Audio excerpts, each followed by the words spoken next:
Good morning, everyone. So I wanted to show you guys what I've been working on as Christmas presents. Look at that. Aren't they cute? And they're all the people, they're my children and my grandchildren. Kind of made them. Here's the whole family of my oldest daughter. This one's from my son. And this one's from my youngest daughter. And I don't know if you can see them, the little snails. Because my daughter happened to just come and see it. I didn't know she was coming. Says, "Oh, Mom, you should make some mushrooms." I'm going, "Ah." So I made some snow mushrooms, a couple of them. And here's my daughter and her daughter, my granddaughter. Well, okay, aren't they cute though? Look at this. I've made them before. And I seldom make things the same twice. So I thought, well, I'm not going to make them again exactly the same way. Oh, the sun's shining right in my face here through the window. It's cold out there again. Dogs already ate. They're on the run. I'm letting Gus out with them. And so far, so good. Now that Ozzy's not here, which is still sad to us, but for the dogs to go out, they're not, neither Jake nor Bo have any interest in chickens. And so it's almost as if they're able to teach him now not to go after chickens. So we'll see. But it looks like it's cloudy. I hope it warms up some because I've got to go and plant my gladiolas again and do a little bit of work out there. Plus I've got things growing. I need to see how they're doing. So yes. So I came across something this morning where sometimes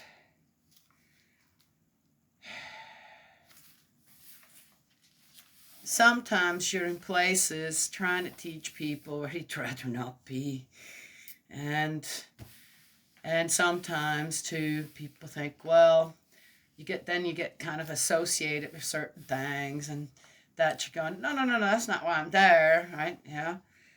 I have this thing where I might not agree with someone, but in a way, God's always guided me to, well, don't give in and don't give up. So one stays where God guides one to not to follow something, but to try to restore and unite something again, right? Not always easy.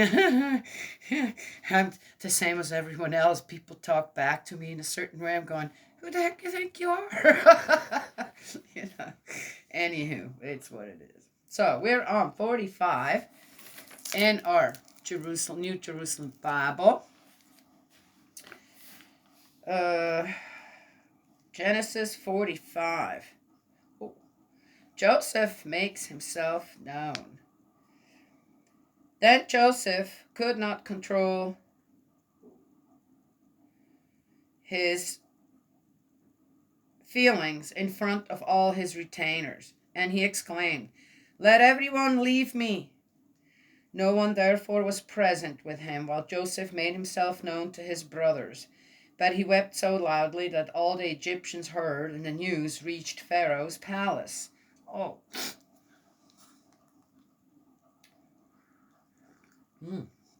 Can you imagine? You live your life and you have all these servants and this and that around all the time. And if you want to have actually a private conversation, everybody leave.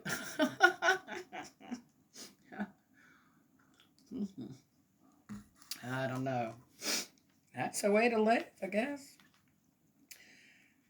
Joseph said to his brothers, "I am Joseph. Is my father really still alive?" His brothers could not answer him. They were so dumbfounded at seeing him.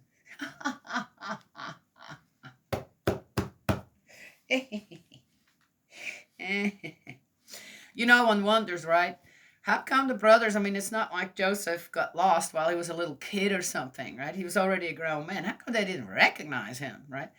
Well, I've seen, and maybe that's how it was, right, in the movies, on how they had all that charcoal around their, eyes, and a kind of a lot of makeup on this and that, and so it's very possible, right? Yeah, that through all that, and the hair's completely different, that they didn't recognize him. Anywho, probably were afraid to look at him, right? Keep your eyes downcast in front of your master and your lord, kind of thing. Yeah. Ooh, I would have a hard time with stuff like that. I probably wouldn't last very long. My head would roll. Oh, that's why I was born in this day and age, not then, huh? Okay, gotcha. Oh, there you go. Oh, that didn't get much cleaner. Glasses get dirty so quickly. All right, let's see here now. Can we continue? Anywho, so they were done. Then Joseph said to his brothers, "Come closer to me." It's amazing to me how Joseph didn't have any kind of negative thoughts or feelings. He was just, can you imagine that when he waited, right? When he only had Simeon there and waited for them to show up again, and right? I mean, why didn't he ever send any message to his father? Hey, I'm still alive. I'm here in Egypt. This and that. Well, it probably would have been because probably didn't do that because he knew, right, even there, knew that it would implicate his brothers. Well, anyway, so Joseph has this just pure heart to mind. Really amazing. Really nice to read this. I love it. It expands my heart when you come across a really good person and you can tell they're just really good people. Your heart just expands as well, doesn't it? I mean, mine does. Yeah. And just always so happy to know a person like that. Oh, yes. Well, anyway. I am your brother Joseph, whom you sold into Egypt. But now do not grieve, do not reproach yourselves for having sold me here, since God sent me before you to preserve your lives. Aha! Wow, that's amazing. This is exactly people believe in God, right? They're believing in prayer and the guidance of God and going to church, just that. But when it comes down to it, right, to see, what did I say yesterday? Right? Where sometimes something bad might happen that one considers, well, that's a bad thing. But then down the road, right, in a way, it becomes a blessing. It's almost as if that would have not happened, then this other thing could not have happened. If Joseph would have not gone to Egypt, most likely many people at that time would have starved to death. How many people did Joseph save? By the kind of nasty thing that his brothers did to him, and then where he ended up, right? Yet, what did Joseph do as well? Always listen to God. He did. Listen to and witnessed. Obviously, the Egyptians are good with, we're good with his God. Let's make it our God. Right? I don't know. Maybe that way happened. For this is the second year there has been famine in the country, and there are still 5 years to come without plowing or harvest. God sent me before you to assure the survival of your race on earth and to save your lives by a great deliverance. So it was not you who sent me here, but God, and he has set me up as a father to Pharaoh, as Lord of all his household and governor of the whole of Egypt. Now, one could also say, that brings me always back, okay, but God doesn't do things on purpose, the bad things on purpose to people. That's not, no. God does not interfere in our lives, does he? But he does steer. I love the song, Jesus Take the Wheel. You guys know that country song? And in a way, the bad decisions that we just make, the bad decisions made out there by a lot of people. Yet God can still steer us, and it tries to steer us again and again and again in the right direction, right? Without us even realizing. That's the beauty of God, the Creator. That's the beauty of, right? I sometimes think on how our system works, right? Yes, and how it's just so flawless. And it's like, oh my gosh, that thought that went into creating a human being, the whole system of a human being. Pretty incredible. Well, anyway. So, it's not just about, I'm suddenly realizing it's not just about Joseph and his family getting back together, this, that. It's also a story to show on how, with all the bad decisions we make every day, God's always trying again. Okay, all right, okay, I'm going to have to make a bend here to get them back onto straight and narrow, but through that bend, yeah, there's going to have to be, it's going to be harder for the people to get through that, right? Yes, that's a longer way. It's not a shortcut, right? And there may be some obstacles on that path, but it'll get people back on track, right? Yes, it's interesting. This is becomes more and more interesting to me, because I am trying to really read it from a heart to mind, God's point of view, God's ideal for humankind and earth, and right. So I don't. Yes, all right. The thought process. We're being given such an amazing way to process thought. Right? That's just phenomenal as well. And I love using my heart to mind. I love using my mind to go from point A to point B to C. Maybe I have to go back to A again and start over. But I love that. I can see why philosophers loved what they were doing. Yes.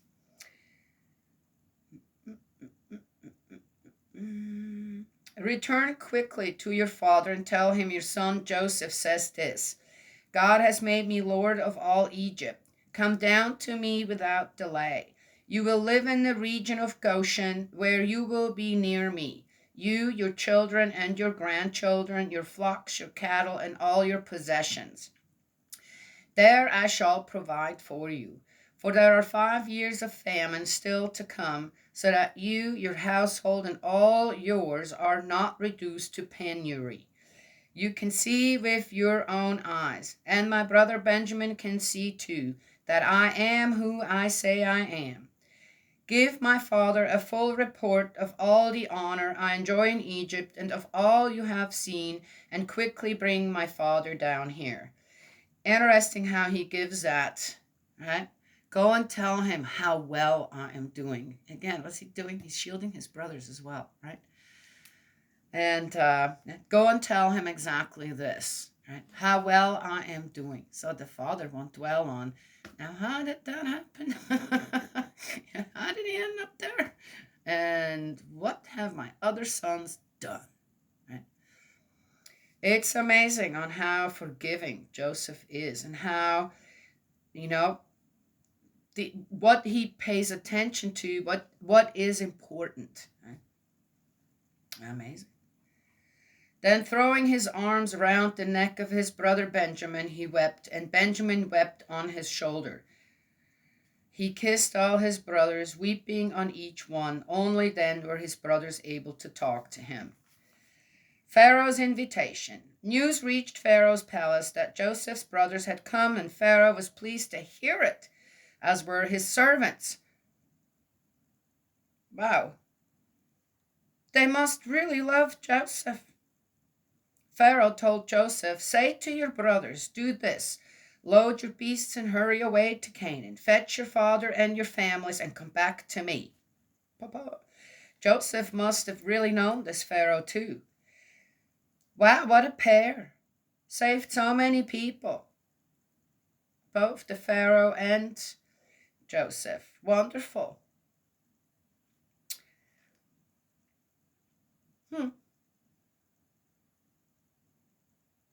I will give you the best territory. I will give you the best territory in Egypt, where you will live off the fat of the land. And you, for your part, give them this order. Do this, take wagons from Egypt for your little ones and your wives. Oh, get your father and come. Never mind about your property, for the best of all Egypt will be yours. Wow, that is a very humble Pharaoh on top of everything else. See, we often just read this according to only, okay, God's people, but God's working through all people who are willing, right? Everyone, isn't this? Huh? Oh, my heart goes out to that Pharaoh too. Okay, let's have a look here for a sec. I might go and read up on this Pharaoh. Sorry, guys, when I get into wanting to know more about someone.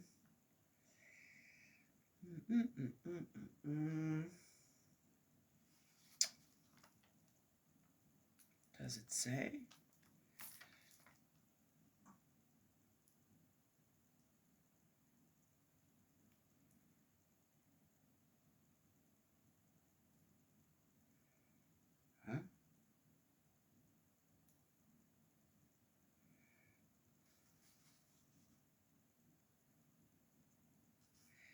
Oh, interesting. Why are they not? Why don't they? I don't see.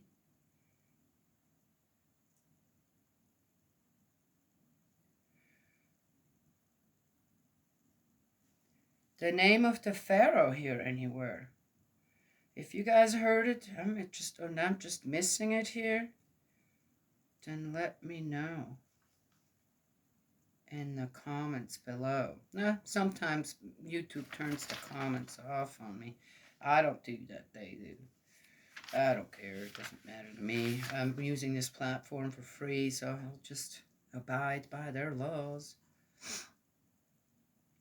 Well, interesting. It doesn't say the name of the Pharaoh. I don't see it anywhere. Well, okay then.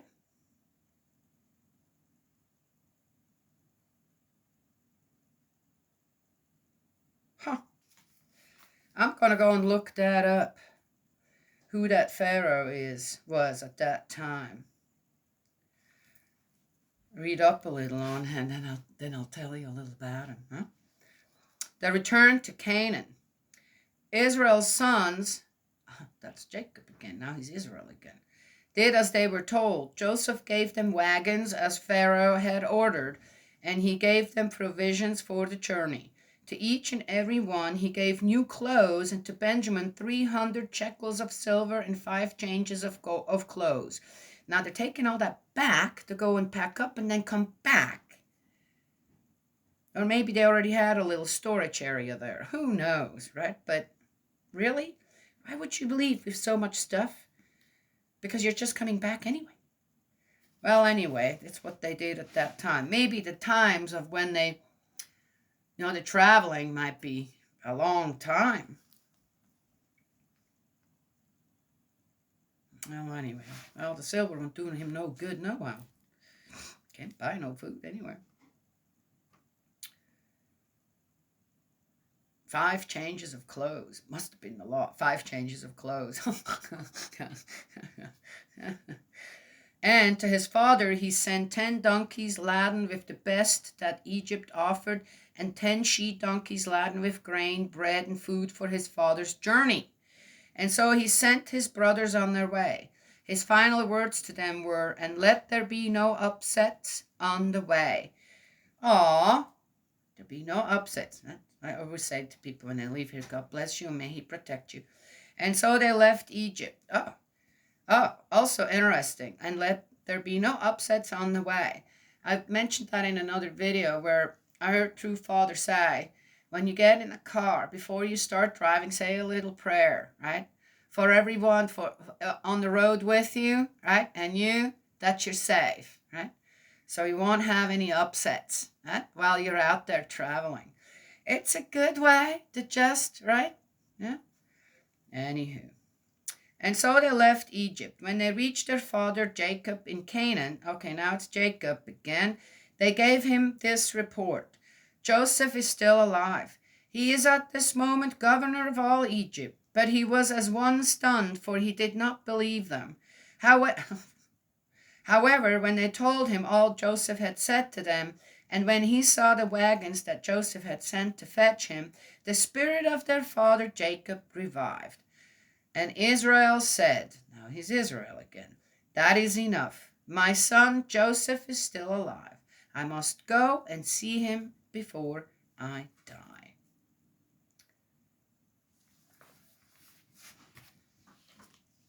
Wonderful.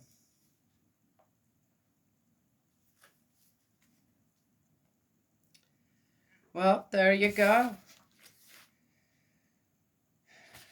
Oh, Jacob.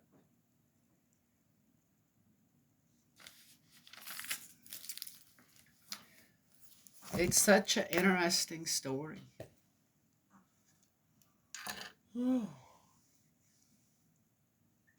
And that Pharaoh.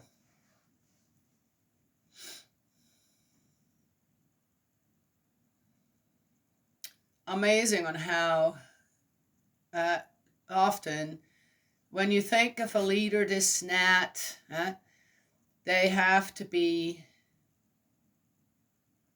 well, they have to be strong. They have to be just about cold-blooded, cold-hearted to get the job done, right? Yes. And in a way that one chooses sides, this that. It's an odd one. And here we have this wonderful example, right, in Genesis, the first book of the Bible, where there is the Pharaoh, Egyptian Pharaoh, and Joseph, who work together. And both are so humble, right? Well, what do we know about, this? Well, that's kind of what it sounds like, right? We don't know. As I said, I'll go read up on this Pharaoh if I even can find out who it was. His name's not even mentioned in there. Every king, every bad dude, this, that's mentioned by name. And this really amazing, humble, warm-hearted Pharaoh doesn't have a name in the Bible. Well, maybe in some other Bibles the name's in it, right? Maybe it'll come up later or something. Don't know. But as of right now, right? What, people don't want to acknowledge this wonderful Pharaoh? No, or I don't know. I'm not sure, right? Why it is written down in the way it is.